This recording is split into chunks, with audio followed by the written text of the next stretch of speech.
Et dans ce contexte de vives tensions avec Donald Trump sur la guerre en Iran, l'Europe poursuit aujourd'hui son travail d'émancipation. Emmanuel Macron rencontre aujourd'hui Donald Tusk en Pologne. L'objectif affiché, renforcer la coopération franco-polonaise pour une Europe plus forte et plus souveraine.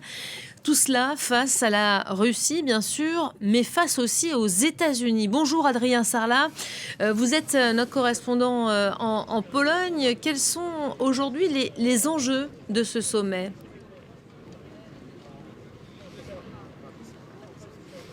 Eh bien, ce premier sommet franco-polonais, il a pour but tout d'abord de donner corps au traité de Nancy qui a été signé l'an dernier par la France et la Pologne. Un traité qui tend à renforcer les relations, mais aussi la collaboration entre les deux pays. Dans un instant, Emmanuel Macron et le Premier ministre Donald Tusk devraient se rendre dans ce bâtiment juste derrière moi pour mener des consultations. Et les ministres des Affaires étrangères, de la culture, de l'énergie et des armées devraient faire de même avec leurs homologues polonais.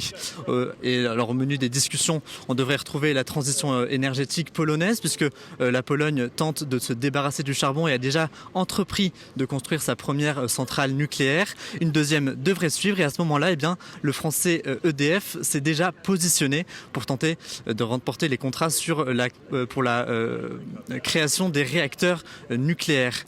Côté culture, une saison franco-polonaise devrait être annoncée également avec une série d'événements visant à mettre en avant la culture des deux pays et le prix Guérémec devrait être remis pour la première fois, un prix qui doit distinguer une personnalité s'étant engagée au cours de l'année pour améliorer ou renforcer les relations entre les deux pays.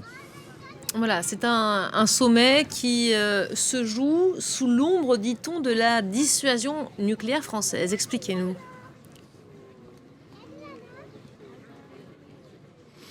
Oui, parce qu'il faut revenir à ce traité de Nancy dont je parlais, qui a été signé l'an dernier au mois de mai par les deux pays. Grâce à ce traité, eh bien, il y a une clause particulière qui fait que la Pologne est désormais intégrée parmi la liste le cercle très fermé des États avec laquelle la France a des accords d'assistance militaire mutuelle. Or, pour rappel, la Pologne, il y a maintenant quelques mois, a fait savoir son intérêt pour participer au programme de dissuasion nucléaire avancée proposé par Emmanuel Macron. Souvenez-vous, le chef de l'État à l'époque, au mois de mars, avait laissé entendre qu'il pourrait positionner certaines têtes nucléaires sur les territoires de ses alliés, notamment la Pologne qui a fait part donc de son intérêt, sans pour autant leur laisser la décision finale de les déclencher.